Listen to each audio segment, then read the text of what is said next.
স্পেনের বার্সেলোনায়। ভাষা জানেন না, সংস্কৃতি অচেনা, পকেটে শুধু সাহস আর জেদ।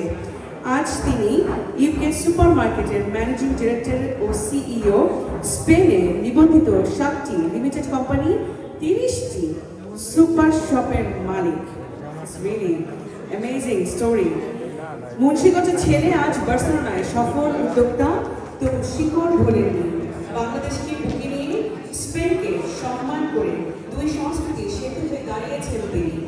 ব্যবসা ও বাণিজ্য কাজে করতে আজকে অ্যাওয়ার্ড অফ অনার আমরা তুলে দিচ্ছি সেই যোদ্ধার হাতে, যিনি প্রমাণ করেছেন ডিগ্রিরা দৃঢ় সংকল্প, সাহস, সততা আর মানুষকে নিয়ে যেতে পারে উচ্চ শিখরে।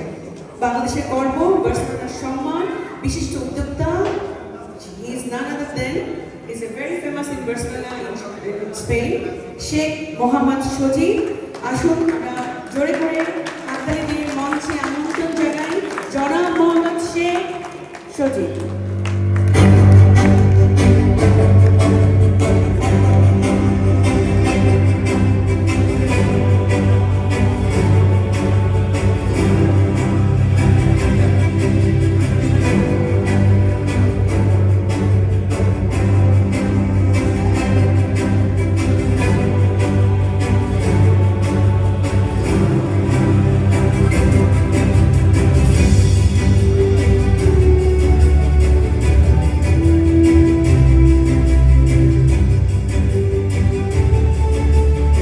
আসসালামু আলাইকুম, আমি মোহাম্মদ শাহ আলম শেখ।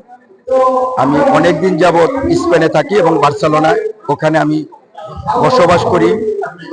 তো আজকে এই বিদেশের বাড়িতে আমি আইসা আমি এই অ্যাওয়ার্ড পাওয়ার জন্য আমার বাঙালি কমিউনিটি, আমার এবং বাংলাদেশি ভাই এবং বিশেষ করে আমাদের বিক্রমপুরে যারা আছে সবাইকে আমার অভিনন্দন এবং শুভেচ্ছা রইল। এবং আমি যে অ্যাওয়ার্ডটা পাইছি, এই অ্যাওয়ার্ডটা একমাত্র আমার বাবা মার দোয়ার কারণে আমি পাইছি এবং আমার ভালোবাসার কারণে, এবং সমস্ত আমার বাংলাদেশি ভাইয়েরা এবং বোনেরা আমার যে ভালোবাসেন এই কারণে আমি পাইছি। তবে এরটা পাইয়ে আমি নিজে অনেক গর্ব মনে করি এবং এই অ্যাওয়ার্ডের কারণে এবং ভবিষ্যতে আমি এইরকম সমস্ত সবকিছু যখন বিদেশের বাড়িতে যে কোনো অনুষ্ঠান হবে, যা হবে প্রোগ্রাম, আমি সহযোগিতা করব এবং সহযোগিতা করার চেষ্টা করব এবং আপনারা আমার জন্য দোয়া করবেন। আসসালামু আলাইকুম। আমি মোহাম্মদ সজীব শেখ, ব্র্যাকেটে শাহ আলম শেখ, বিক্রমপুর এবং মুন্সিগঞ্জ। তবে বলার অনেক কথাই ছিল, আসলে বলার মতো এরকম সুযোগ নেই এবং সময়ও নাই। তবে আমার যে কথাগুলো, আমারই বড় ভাই ফয়সাল চৌধুরী, ইউকের যে এমপি সাহেব, সে আমার খুব ক্লোজ বন্ধু এবং আমার বড় ভাই, সে বার্সেলোনা অনেকবারই গেছে আমার ওখানে। আমার কথাগুলো সেই বলল, আমি করে আমার কথা শেষ করলাম। সালাম। Thank you.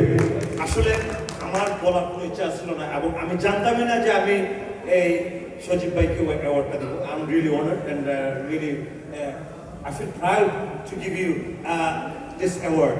আমি যখন বার্সেলোনাতে প্রথম একটা প্রোগ্রামে গেছি, তো অবভিয়াসলি যেহেতু আমি বাঙালি, আমরা যেখানে যাই আমরা সবসময় চেষ্টা করি যে আমাদের এখানে সাকসেসফুল বাঙালিরা কে আছেন, সাকসেসফুল বাঙালিরা কে আছেন, কোন জায়গাতে আছেন। এবং আমি সবসময় চেষ্টা থাকি যে হিডেন জুয়েলকে আমরা বাই করব। তো প্রথমে যাওয়ার পরে আমরা একটা আইকনিক একটা জায়গাতে গেলাম দেখার জন্য। ওইখান থেকে বানানোর সাথে সাথেই মানে একটা দোকানে ঢুকলাম, ওইখান থেকে ওরা বললো এটা তো আমাদের বাঙালি এক ভাই। আমি বললাম ওই লোকটাকে, উনি আমার সাথে। যতদিন আমি বার্সেলোনাতে ছিলাম, আমি, আমার মামা, আরো আমার এখানে ছোট বোনের জামাই আছেন, আমরা গেছি, আমরা ফিল করি নাই যে আমরা দেশের বাইরে গেছি। আমার কাছে লাগছে আমরা গড়ে গেছি, বাংলাদেশে গেছি। ওনার প্রতিষ্ঠানগুলো দেখে এরপরে দেখলাম যে উনি আমাদেরকে অনেক জায়গাতে নিয়ে গেছে, অনেক ব্যবসায়ী লোকদের সাথে ইন্ট্রোডিউস করছে, অনেক পলিটিশিয়ানের সাথে আমাদেরকে ইন্ট্রোডিউস করছে। এবং উনি যে সার্ভিসটা আমাদেরকে দিয়েছে, শুধু আমাদেরকে না, আমি যতটুকু জানলাম যে বাঙালি যায় 24 ঘন্টা তাদেরকে টাইম দেয়। এর জন্য আমি সজীব ভাইকে আজকে অফিসিয়ালি সবাই সামনে এই ইউরোপেশনের মঞ্চ থেকে ধন্যবাদ জানাই। You are a pride of our Bangladesh, you are making us proud. So can you all give him a big hand? Because I think people like him are an example for Bangladeshi community. যে আমরা Bangladeshi community কোনো জায়গাতেই কোনোভাবেই আমরা পিছনে নাই। আজকে আমরা বিজনেস সেক্টরে সবাই আগে আছি, পলিটিক্সেও আছি। ইনশাআল্লাহ আরো সজীব ভাই দুনিয়াতে আসবে এবং বাংলাদেশি কমিউনিটিকে সাপোর্ট দিবে। Well done and I am really proud of you. আব্বা লাগে আর কি। যাই হোক, আমি খুবই আনন্দিত যে আমি এটার প্রাপ্য, এটাই সত্যি। যে জিনিসের প্রাপ্য তার ওটা পাওয়া উচিত, এটা আমি মনে করি আমার মন থেকে।